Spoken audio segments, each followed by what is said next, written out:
பொதுவா பார்த்தீங்கன்னா, சிவபெருமான் வந்து அள்ளி குடுக்கத்துல கர்ணன் மாரி.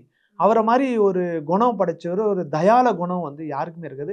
அது அண்ணாமலையார் பொறுத்தளவு, இல்லாதவர்களுக்கு கிள்ளி குடுக்க மாட்டார். அள்ளி குடுத்து வாழ வைக்கிறவரு தான் அண்ணாமலையார். இப்பயும் பார்த்தீங்கன்னா, திருவண்ணாமலை சுத்தி எத்தனாயிரம் சாது சன்னியாசிகள். அவங்களுக்கு என்ன ஒரு வீட்டு சாப்பாடு வருதா? 10 வீட்டு சாப்பாடு வருது. ஒரு நாளைக்கு ரூ. 300, 400, ரூ. 500 யாசகமாக குடுக்குறாங்க.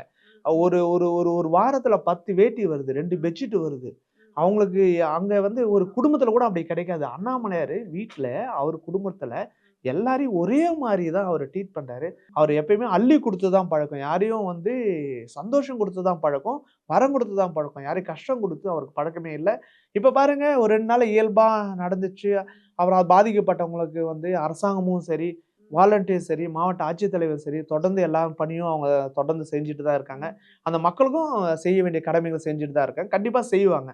அதேபோல அண்ணாமலையார் என்னைக்கும் இதெல்லாம் தாண்டி, அண்ணாமலையார் வந்து யாரையும் கைவிட மாட்டாரு.